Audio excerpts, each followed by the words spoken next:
Imagine ಮಾಡ್ಕೊಳ್ಳಿ, ಪ್ರತಿದಿನ 10 ಗಂಟೆಗಳ ಕಾಲ ಕೆಲಸ. ನಿಮ್ಮ ಡ್ರೀಮ್ಗೋಸ್ಕರನೂ ಅಲ್ಲ, ನಿಮ್ಮ ಲೆಗಸಿ ಬೆಳೆಸೋಕ್ಕೂ ಅಲ್ಲ, but just to make some company earn more profit. ಅದ್ರ ಬದಲಿಗೆ ನಿಮಗೆ ಸಿಗೋದು 150 ರೂಪಾಯಿ. ಹೌದು, 150 ರೂಪಾಯಿ 1 ಗಂಟೆಗೆ. ಇದು 2025 ನಡೀತಿರೋ ಕಾರ್ಪೊರೇಟ್ ಗುಲಾಮ್ಗಿರಿ. ಅದು ನಮ್ಮ ಇಂಡಿಯಾದಲ್ಲೇ ನಡೀತಾ ಇದೆ.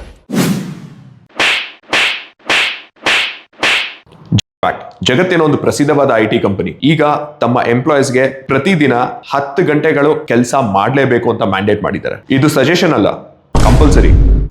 ಏನಕ್ಕೋಸ್ಕರ? ಈ ರೂಲ್ ನ ಫಾಲೋ ಮಾಡಿದವ್ರಿಗೆ 3000 ರೂಪಾಯಿ ತಿಂಗಳಿಗೆ ಇನ್ಸೆಂಟಿವ್ ಕೊಡ್ತೀನಿ ಅಂತಂದ್ರು. ಆದ್ರೆ ಫಾಲೋ ಮಾಡಿಲ್ಲ ಅಂದ್ರೆ ಪರ್ಫಾರ್ಮೆನ್ಸ್ ರಿವ್ಯೂ ರಿಸ್ಕ್ ಅಲ್ಲಿ ಬಿತ್ತು. So let's cut this straight. ಅವರು ನಿಮ್ ದಿನದ 25% ಸಮಯನ ಅವ್ರಿಗೆ ಕೊಡಬೇಕು ಅಂತ ಬಯಸ್ತಾ ಇದ್ದಾರೆ. ಇನ್ ರಿಟರ್ನ್ ನಿಮಗ್ ಸಿಗೋದು ಒಂದು ನಾರ್ಮಲ್ ನೆಟ್ಫ್ಲಿಕ್ಸ್ ಸಬ್ಸ್ಕ್ರಿಪ್ಷನ್ ಗಿಂತ ಕಡಿಮೆ ದುಡ್ಡು. ಇದರಲ್ಲಿ ವರ್ಸ್ಟ್ ಪಾರ್ಟ್ ಏನಪ್ಪಾ ಅಂದ್ರೆ, ಇದನ್ನ ಅವರು ಇನ್ಸೆಂಟಿವ್ ಬೋನಸ್ ಅಂತ ಮಾಡ್ತಾ ಇದ್ದಾರೆ. ಇದು ಬೋನಸ್ ಅಲ್ಲ, ಎಂಪ್ಲಾಯೀಸ್ ಮಾಡ್ತಿರೋ ಕಂಪ್ಲೀಟ್ ಬೋಗಸ್. ಹೇಳೋದು ಬೋನಸ್ ಅಂತ, ಆದ್ರೆ ನಿಜಕ್ಕೆ ನಮ್ ಟೈಮ್ ನ ಬಲವಂತವಾಗಿ ಕಿತ್ಕೋತಾ ಇದ್ದಾರೆ. ಲೈಫ್ ಪಕ್ಕಾ ಟ್ರ್ಯಾಕ್.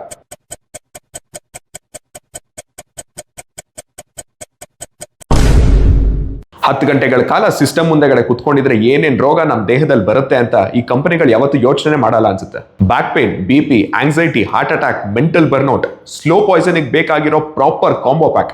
ಇದ್ರ ಜೊತೆಗೆ ಆ ಟ್ರಾಫಿಕ್ ಅಲ್ಲಿ ಬಿಸಿಲು ಮಳೆ ಅಂತ ನೋಡದೆ 2 ರಿಂದ 3 ಗಂಟೆಗಳ ಕಾಲ ಮನೆಯಿಂದ ಆಫೀಸಿಂದ ಮನೆಗೆ ಅಂತ ಹೋಗಿ ಬರ್ತಾರಲ್ಲ, ಅವ್ರಿಗಂತೂ ಒಂದು ದೊಡ್ಡ ನಮಸ್ಕಾರ.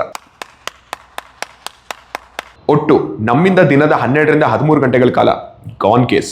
ನಿದ್ದೆ ಇಲ್ಲ, ಫ್ಯಾಮಿಲಿ ಜೊತೆ ಒಳ್ಳೆ ಟೈಮ್ ಇಲ್ಲ, ಕನ್ಸೆಲ್ಲ ಚಿತಾಲ್ ಪತಾಲ್. ಯಾವ ಖುಷಿಗೆ? ಆ ಎಕ್ಸ್ಟ್ರಾ 1 ಗಂಟೆಗೆ ಸಿಗೋ 150 ರೂಪಾಯಿಗ, which is almost equivalent to 2.5 ರೂಪಾಯಿ 1 ನಿಮಿಷಕ್ಕೆ. ಸೊ ಯೋಚನೆ ಮಾಡಿ, ನಿಮ್ ಮೆಂಟಲ್ ಪೀಸ್ ವರ್ತು ನಿಮಿಷಕ್ಕೆ 2.5 ರೂಪಾಯಿ. ಕಂಪನಿಗಳು ಹೇಳ್ತಾರೆ ನಾವು ಮಾಡ್ತಿರೋದೆಲ್ಲಾನು ಪ್ರೊಡಕ್ಟಿವಿಟಿಗೋಸ್ಕರ ಅಂತ. ಆದ್ರೆ ಯಾರ ಪ್ರೊಡಕ್ಟಿವಿಟಿಗೆ? ಕಂಪನಿಗಳ ಪ್ರೊಡಕ್ಟಿವಿಟಿಗ ಇಲ್ಲ ನಮ್ದ? ಇಲ್ಲಿದೆ ನಿಜ. ನಮ್ಮ ಎಂಪ್ಲಾಯೀಸ್ಗಳ ಪ್ರೊಡಕ್ಟಿವಿಟಿ ಎಷ್ಟು ಮಟ್ಟಿಗೆ ಬೂಸ್ಟ್ ಆಗುತ್ತೆ ಅಂತ ನಮ್ಗೆಲ್ಲರಿಗೂ ಗೊತ್ತೇ ಇದೆ ಬಿಡಿ. ನಾವು ನಮ್ಮ ಟೈಮು ಎಫರ್ಟ್ಸ್ ಹಾಕಿ ಒಂದು ಹೊಸ ಸ್ಕಿಲ್ನ ಕಲ್ತ್ಕೋತೀವಿ ಅಂದ್ರೆ ಅದು ಫುಲ್ ಆಗಿ ಕಲ್ತ್ಕೊಂಡು ಹೊರಗಡೆ ಬರೋ ಅಷ್ಟರಲ್ಲಿ ಇನ್ನೊಂದು ಯಾವುದೋ ಬಂದ್ಬಿಟ್ಟಿರುತ್ತೆ. ಬಟ್ ರಿಯಾಲಿಟಿ ಏನಪ್ಪಾ ಅಂದ್ರೆ, it's all about company profit. More hours work is equal to more revenue generated. ಆದ್ರೆ ನಿಮ್ ಸ್ಯಾಲರಿ ಜಾಸ್ತಿ ಆಗುತ್ತಾ? ನಿಮ್ EMI ಬರ್ಡನ್ ಕಮ್ಮಿ ಆಗುತ್ತಾ? ಇಲ್ಲ, ಚಾನ್ಸೇ ಇಲ್ಲ, ನೋ ವೇ. ನಿಮ್ಮ ಹತ್ರ ಒಂದು ಪ್ರಶ್ನೆ ಕೇಳ್ತೀನಿ, ಆನೆಸ್ಟ್ ಆಗಿ ಉತ್ತರ ಕೊಡಿ. ನೀವು 10 ರಿಂದ 12 ಗಂಟೆಗಳ ಕಾಲ ಕೆಲಸ, ಟ್ರಾವೆಲ್ ಎಲ್ಲ ಮಾಡ್ತೀನಿ ಅಂತಿರಲ್ಲ, ನಿಮ್ಗೆ ರೆಸ್ಟ್ ಬೇಡವಾ? ನೆಮ್ಮದಿ ಬೇಡವಾ? ಖುಷಿ ಬೇಡವಾ? ನಾವೆಲ್ಲ ಮನುಷ್ಯರೋ ಇಲ್ಲ ಎಕ್ಸೆಲ್ ಶೀಟ್ ಅಲ್ಲಿ ಬರೋ ಬರೀ ನಂಬರ್ಗಳ? ನೀವು ಕಷ್ಟಪಡ್ತಿರೋದು ನಿಮ್ಗೋಸ್ಕರನಾ ಇಲ್ಲ ಬೇರೆ ಯಾರೋ ನಿಮ್ ದುಡಿಮೆಯಿಂದ ವಿದೇಶದಲ್ಲಿ ಕಾರು, ಮನೆ, ಬಂಗ್ಲೆ ಅಂತ ತಗೊಂಡು ಸೆಟ್ಲ್ ಆಗಿ ಆರಾಮಾಗಿರ್ಲಿ ಅಂತ? 150 ರೂಪಾಯಿ ಲೇಟಾಗಿ ಸ್ಟೇ ಮಾಡಿರೋದಕ್ಕೆ, 3000 ರೂಪಾಯಿ ತಿಂಗಳಿಗೆ ನಿಮ್ ಫ್ಯಾಮಿಲಿ ಅಂಡ್ ಫ್ರೆಂಡ್ಸ್ ಜೊತೆ ಈವ್ನಿಂಗ್ಸ್ಗಳನ್ನ ಸ್ಯಾಕ್ರಿಫೈಸ್ ಮಾಡಿದ್ದಕ್ಕೆ. ಇದ್ರಲ್ಲಿ ಮಜಾ ಏನಪ್ಪಾ ಅಂದ್ರೆ, ಇವರು ಸ್ಕ್ರೀನ್ ಮಾನಿಟರಿಂಗ್ ಟೂಲ್ಸ್ ಇಂದ ನಿಮ್ಮ ಪ್ರತಿ ನಿಮಿಷ ಎವ್ರಿ ಕ್ಲಿಕ್ ನ ಮಾನಿಟರ್ ಮಾಡ್ತಾ ಇರ್ತಾರೆ. ಇದು ಜಾಬ್ ಅಲ್ಲ, ಹೊಸ ಯುಗದ ಡಿಜಿಟಲ್ ಜೈಲ್. ಆದ್ರೆ ಎಂಪ್ಲಾಯೀಸ್ಗೆ ಏನ್ ಸಿಗುತ್ತೆ? ಗ್ರೋತ್ ಇಲ್ಲ, ರೆಕಗ್ನಿಷನ್ ಇಲ್ಲ, ಪ್ರಮೋಷನ್ ಇಲ್ಲ, ಬರೀ ಪ್ರೆಷರ್ಗೆ ಆಪರ್ಚುನಿಟಿಯನ್ನು ಮುಖವಾಡನ ಹಾಕಿದಾರೆ ಅಷ್ಟೇ. ಒಂದು ಸ್ಮಾಲ್ ಎಕ್ಸಾಂಪಲ್ ಕೊಡ್ತೀನಿ, ಎಷ್ಟು ಅನ್ಫೇರ್ ಅನ್ಸುತ್ತೆ ನೀವೇ ನೋಡಿ. ಒಬ್ಬ ನಾರ್ಮಲ್ ಎಂಪ್ಲಾಯ್ ಜಿನ್ಪ್ಯಾಕ್ ತರ ಕಂಪನಿಯಲ್ಲಿ ದಿನಕ್ಕೆ 8 ಅವರ್ ಕೆಲಸ ಮಾಡ್ತಿರೋದಕ್ಕೆ 50,000 ರೂಪಾಯಿ ತಿಂಗಳಿಗೆ ದುಡಿತಿದ್ದಾನೆ ಅಂತ ಇಟ್ಕೊಳ್ಳೋಣ. 50,000 rupees per month divided by 22 working days ಅಂತ ಹಾಕೊಂಡ್ರೆ 2,273 ರೂಪೀಸ್ ಪರ್ ಡೇ ಅಂತ ಬರುತ್ತೆ. ಸೊ ಈ 2,273 rupees per day divided by 8 hours ಅಂತ ಹಾಕೊಂಡ್ರೆ 284 ರೂಪೀಸ್ ಬರುತ್ತೆ ಪರ್ ಅವರ್ಗೆ. ಸೊ ಲಾಜಿಕಲಿ 10 ಗಂಟೆಗಳ ಕಾಲ ಅವ್ನು ಕೆಲಸ ಮಾಡಿದ್ರೆ ಅವನಿಗೆ ಸಿಗ್ಬೇಕಾಗಿರೋದು 284 rupees per hour into 10, 2,840 rupees per day ಬರುತ್ತೆ. So 2,840 rupees per day into 22 days ಅಂತ ಮಾಡಿದಾಗ 62,480 ರೂಪೀಸ್ ಪರ್ ಮಂತ್ ಬರುತ್ತೆ. So ideally he should be getting 12,480 rupees per month. ಆದ್ರೆ ಕಂಪನಿ ಕೊಡ್ತಿರೋದು ಬರೀ 3,000 ರೂಪಾಯಿ ಪರ್ ಮಂತ್, ಅದು ಆಸ್ ಅ ಬೋನಸ್. ಆದ್ರೆ ಕ್ಲೈಂಟ್ಗಳ ಹತ್ರ ಈ ಕಂಪನಿಗಳು ನಿಮ್ಮ ಪ್ರತಿ ಎಕ್ಸ್ಟ್ರಾ ಅವರ್ಸ್ಗೆ ಎಷ್ಟು ಡಾಲರ್ಸ್ನ ಚಾರ್ಜ್ ಮಾಡ್ತಾರೆ ಅಂತ ನಿಮ್ಗೆ ಗೊತ್ತಾ? 150 ರೂಪಾಯಿಗೆ ಎಂಪ್ಲಾಯೀಸ್ ನಾಮ. ಆಕ್ಚುಲಿ ಹೇಳ್ಬೇಕಂದ್ರೆ ಅವ್ರು ಕೊಡೋ ಎಕ್ಸ್ಟ್ರಾ 3,000 ರೂಪಾಯಿ ಹೆಂಗ್ ಯೂಸ್ ಆಗುತ್ತೆ ಗೊತ್ತಾ? 500 ರೂಪಾಯಿ ಡಾಕ್ಟರ್ ಫೀಸು, 1,000 ರೂಪಾಯಿ ಫಿಸಿಯೋಥೆರಪಿಗೆ, 500 ರಿಂದ 700 ರೂಪಾಯಿ ಪ್ಯಾರಾಸಿಟಮಾಲ್, ಆಸಿಡಿಟಿ, ಜೆಲುಸಿಲ್ ಅಂತ ಅದು ಇದು ಅನ್ನೋ ಟ್ಯಾಬ್ಲೆಟ್ಸ್ಗಳಿಗೆ, 100 ರಿಂದ 200 ರೂಪಾಯಿ ಐ ಡ್ರಾಪ್ಸು. ಲೇಟ್ ನೈಟ್ ಮನೆಗೆ ಹೋಗ್ತೀರಾ ಅಂದ್ರೆ ಆ ಕ್ಯಾಬ್ಗೆ ಎಕ್ಸ್ಟ್ರಾ ದುಡ್ಡು ಬೇರೆ. ಅವರ ಈ ಬೋನಸ್ ಅನ್ನೋದು ಬೋನಸ್ ಅಲ್ಲ, it is just a body maintenance allowance. So ಇಷ್ಟೊಂದು ಬ್ಯಾಕ್ ಸ್ಲಾಶ್ ಮತ್ತು ಅಲಿಗೇಷನ್ಸ್ ನ ಫೇಸ್ ಮಾಡಾದ್ಮೇಲೆ ರೀಸೆಂಟ್ ಆಗಿ ಒಂದು ಕ್ಲಾರಿಫಿಕೇಶನ್ ಕೊಡ್ತು. ಅದೇನಪ್ಪಾ ಅಂದ್ರೆ, ಅದ್ರ ವರ್ಕ್ ಅವರ್ಸ್ ಇರೋದು 9 ಅವರ್ಸ್ ಮಾತ್ರ, 10 ಅವರ್ಸ್ ಅಲ್ಲ. 10 ಅವರ್ಸ್ ಪ್ಲಾನ್ ಬರೀ ಇನ್ನ ಇಂಟರ್ನಲ್ ಡಿಸ್ಕಷನ್ಸ್ ಆಗೇ ಇತ್ತು, ಇನ್ನ ಏನು ಅಫಿಷಿಯಲ್ ಆಗಿ ಕನ್ಫರ್ಮೇಶನ್ ಮಾಡಿಲ್ಲ ಅಂತ ಹೇಳಿದ್ರು. ಇಂಥ ಜನ ಎಲ್ಲಿ ಸಿಗ್ತಾರೆ ನಿಮ್ಗೆ? ಹೊಡಿರಿ ಚಪ್ಪಾಳೆ, ಹೊಡಿರಿ, ಇದು ನಮ್ಮ ದೇಶ ಅಂದ್ರೆ. ಆದ್ರೆ ನನ್ನ ಪ್ರಶ್ನೆ ಏನು ಅಂದ್ರೆ, ಈ ತರ ಒಂದು ಟಾಪಿಕ್ ನ ಡಿಸ್ಕಸ್ ಮಾಡಬೇಕು ಅನ್ನೋ ತಗೊಂಬರೋ ಅವಶ್ಯಕತೆ ಆದ್ರೂ ಏನು? ಯಾವತ್ತಾದ್ರೂ ಈ ಕಂಪನೀಸ್ಗಳು ಎಂಪ್ಲಾಯೀಸ್ಗೆ ಬೋನಸ್, ಹೈಕೋ ಇಲ್ಲ ಅವ್ರಿಗೆ ಫೇವರಬಲ್ ಆಗೋ ತರ ಏನಾದ್ರೂ ಡಿಸ್ಕಷನ್ಸ್ ಇನಿಷಿಯೇಟ್ ಮಾಡಿದ್ಯಾ? ಮಾಡಲ್ಲ ಅಂತ ಹೇಳಿದ್ಮೇಲೆ ತಿರ್ಗಾ ಕೇಳದ್ ನೀನು.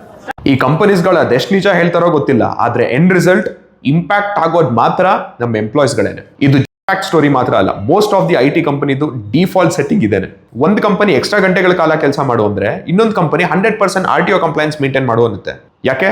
ಕೊರೋನಾ ಟೈಮಲ್ಲಿ RTO ಕಂಪ್ಲೈನ್ಸ್ ಬೇಕಾಗಿರ್ಲಿಲ್ವಾ? ಅವಾಗಿನ ಪ್ರೊಡಕ್ಟಿವಿಟಿನ ಕಮ್ಮಿ ಆಗಿತ್ತು, ಎಲ್ಲ ಚೆನ್ನಾಗಿ ಓಡ್ತಿತ್ತಲ್ವಾ?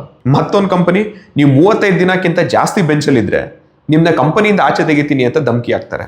ಅಲ್ಲ ಗುರು, ಲಾಜಿಕ್ ಆಗಿ ಯೋಚನೆ ಮಾಡಿದ್ರೆ ಎಂಪ್ಲಾಯೀಸ್ನ ಬೆಂಚಲ್ಲೇ ಕೂರಿಸ್ಬೇಕು ಅಂದ್ರೆ ಫಸ್ಟ್ ಆಫ್ ಆಲ್ ಅವ್ರನ್ನ ಹೈರ್ ಯಾಕೆ ಮಾಡಿದ್ರು? ಎಂಪ್ಲಾಯೀಸ್ಗಳನ್ನ ಹೈರ್ ಮಾಡಾದ್ಮೇಲೆ ಪ್ರಾಜೆಕ್ಟ್ಗಳಿಗೆ ಅಲೋಕೇಟ್ ಮಾಡಬೇಕಾಗಿರೋದು ಕಂಪನೀಸ್ಗಳ ಕರ್ತವ್ಯ ಅಲ್ವಾ? ನಿನ್ಗೆ ಯಾಕೆ ಆಮೇಲೆ? ಐಸ್ಲ್ಯಾಂಡ್, ಸ್ಪೇನ್, ಬೆಲ್ಜಿಯಂ, ಜಪಾನ್ ಮತ್ತೆ ಅರಬ್ ದೇಶಗಳಲ್ಲಿ 4-day ವರ್ಕ್ ವೀಕ್ ನ ವಿತ್ 8 hours ಪರ್ ಡೇ ಕೆಲಸ ಮಾಡ್ಸಕ್ ಟ್ರೈ ಮಾಡ್ತಿದ್ದಾರೆ. ಇದರಿಂದ ಎಂಪ್ಲಾಯೀಸ್ಗಳು ತುಂಬಾ ಹ್ಯಾಪಿ ಆಗಿದ್ದಾರೆ. ಹ್ಯಾಪಿ ಆಗಿರೋ ಎಂಪ್ಲಾಯೀಸ್ಗಳಿಂದ ಪ್ರೊಡಕ್ಟಿವಿಟಿ ಕೂಡ ತುಂಬಾ ಹೆಚ್ಚಾಗ್ತಿದೆ ಅಂತ ಕಂಪನಿಗಳೇ ಹೇಳ್ತಾ ಇದೆ. ಆದ್ರೆ ನಮ್ಮ ದೇಶದಲ್ಲಿ ಬರೀ ದುಡ್ಡಿಗೆ ಬೆಲೆ ಅನ್ಸುತ್ತೆ, ಎಂಪ್ಲಾಯೀಸ್ಗಳಿಗಲ್ಲ. ಒಂದ್ ಮಾತ್ರ ಹೇಳ್ತೀನಿ, ಜ್ಞಾಪಕ ಇಟ್ಕೊಳ್ಳಿ, your personal life is non billable. Let me be clear, companies ನಿಮ್ ಫ್ಯಾಮಿಲಿ ಅಲ್ಲ. ಕಂಪನಿಯೊಳಗೆ ನಿಮ್ಗೆ ಒಳ್ಳೊಳ್ಳೆ ಜನ ಸಿಗ್ಬೋದು, ಆದ್ರೆ ಕಂಪನಿ ಅವ್ರ ಪ್ರಾಫಿಟ್ ಮಾತ್ರ ನೋಡ್ತಾರೆ ಹೊರತು ನಿಮ್ ಸೇಫ್ಟಿ ಅಲ್ಲ. ಎಂಪ್ಲಾಯ್ ಸೇಫ್ಟಿ ರಿಲೇಟೆಡ್ ನ್ಯೂಸ್ ಎಷ್ಟೊಂದು ಬರ್ತಿದೆ ಆನ್ಲೈನ್ ಅಲ್ಲಿ, ನಿಮ್ಗೆ ಆಲ್ರೆಡಿ ಆಗ್ಲೇ ಗೊತ್ತಿರಬೇಕು. HR we value our employees, ನಿಮ್ ಕನ್ಸರ್ನ್ ನಮ್ ಜೊತೆ ಶೇರ್ ಮಾಡ್ಕೊಳ್ಳಿ ಅಂತ ಬರೀ ಬಾಯಿ ಮಾತಿಗೆ ಹೇಳ್ತಾರೆ ಅಷ್ಟೇ. ಬಟ್ ಇನ್ ದಿ ಎಂಡ್ ಅವ್ರು ಬರೀ HR, ನಿಮ್ ಥೆರಪಿಸ್ಟ್ ಅಲ್ಲ. ಜ್ಞಾಪಕ ಇಟ್ಕೊಳ್ಳಿ, ನಿಮ್ ಕೆಲ್ಸನೇ ನಿಮ್ ಜೀವನ ಅಲ್ಲ, ನಿಮ್ ಜೀವನದ ಒಂದು ಭಾಗ ಮಾತ್ರ ಕೆಲಸ ಅಷ್ಟೇ. ನೀವು ಹುಟ್ಟಿರೋದು ಬರೀ ಕೆಲಸ ಮಾಡ್ಕೊಂಡು ನಿಮ್ ಬಿಲ್ಸ್ ಪೇ ಮಾಡಕ್ಕಲ್ಲ. You were not born to just work, pay your bills and die. ನೀವು ಹುಟ್ಟಿರೋದು ಏನಾದ್ರೂ ಕ್ರಿಯೇಟ್ ಮಾಡಕ್ಕೆ, ಖುಷಿಯಾಗಿ ಉಸಿರಾಡಕ್ಕೆ, ನಿಮ್ ಫ್ಯಾಮಿಲಿ ಅಂಡ್ ಫ್ರೆಂಡ್ಸ್ ಜೊತೆ ಒಳ್ಳೆ ಟೈಮ್ ಸ್ಪೆಂಡ್ ಮಾಡಕ್ಕೆ. ನಿಮ್ ಕೆಲಸ ನಿಮ್ ಜೀವನ ಡ್ರೈನ್ ಮಾಡ್ತಾ ಇದೆ. ಕಂಪನಿಗಳು ರೋಡ್ ಸೈಡ್ ಅಲ್ಲಿ ಸಿಗೋ 20 ರೂಪಾಯಿ ಕಳ್ಳೆಕಾಯಿನ ಇನ್ಸೆಂಟಿವ್ ಅಂತ ಕೊಟ್ಟು ನಿಮ್ನೆಲ್ಲ ಏಮಾರಿಸ್ತಾ ಇದ್ದಾರೆ. It's time to wake up boss. ಇದೇ ತರ ಎಷ್ಟೊಂದು ಕಂಪನಿಗಳು ಡಿಫ್ರೆಂಟ್ ಆಗಿ ವೆರೈಟಿ ಆಗಿ ನಮ್ನ ಏಮಾರಿಸ್ತಾರೆ. ಆದ್ರೆ ನಮಗ್ ತಿಳಿಯೋ ಅಷ್ಟರಲ್ಲಿ it would be too late. ಇದು ಕೆರಿಯರ್ ಗ್ರೋತ್ ಅಲ್ಲ, ಇದು ಮಾಡರ್ನ್ ಡೇ ಟಾಕ್ಸಿಕ್ ಎಕ್ಸ್ಪ್ಲಾಯ್ಟೇಷನ್. ಆದ್ರೆ ಅದಕ್ಕಿಂತ ಭಯಾನಕವಾದದ್ದು ಏನ್ ಗೊತ್ತಾ? ನಿಮ್ ಮೌನ, ಯೋರ್ ಸೈಲೆನ್ಸ್, ನೀವೇನು ಮಾಡದೇ ಇರೋದು. ಜ್ಞಾಪಕ ಇಟ್ಕೊಳ್ಳಿ, 150 ರೂಪಾಯಿ cannot bring back your health, your time or your life. ಇದು ನಿಮ್ಗೊಂದು ರಿಯಾಲಿಟಿ ಚೆಕ್ ಅಂತ ಅನ್ಸಿದ್ರೆ ವಿಡಿಯೋನ ಲೈಕ್ ಮಾಡಿ, ಶೇರ್ ಮಾಡಿ until it reaches your HRs, so that ಅವರು ನೋಡಿ ಏನಾದ್ರು ಅನ್ಕೊಳ್ಳಿ. ಮತ್ತೆ ಕಮೆಂಟ್ಸ್ ಅಲ್ಲಿ ತಿಳಿಸಿ, ನಿಮ್ ಕಂಪನಿ ನಿಮ್ಮನ್ನ ತುಂಬಾ ಚೆನ್ನಾಗಿ ನೋಡ್ಕೋತಾ ಇದೆಯಾ ಇಲ್ಲ ಬರೀ ಟಾಕ್ಸಿಸಿಟಿ ಸ್ಪ್ರೆಡ್ ಮಾಡ್ತಿದ್ಯಾ ಅಂತ. ಇನ್ನು ಇಂಥ ರಿಯಾಲಿಟಿ ಚೆಕ್ ಬಗ್ಗೆ ತಿಳ್ಕೊಳ್ಳಕ್ಕೆ ಚಾನೆಲ್ನ ಸಬ್ಸ್ಕ್ರೈಬ್ ಮಾಡಿ, ಮರಿದೆ ಬೆಲ್ ಐಕಾನ್ನ ಕ್ಲಿಕ್ ಮಾಡಿ. ಟಿಲ್ ದೆನ್, ನೀವೇನ್ ಅನ್ಕೊಂತೀರೋ ಅದೆಲ್ಲ ನಿಮಗೆ ಸಿಗ್ಲಿ. I wish you get what you ask for.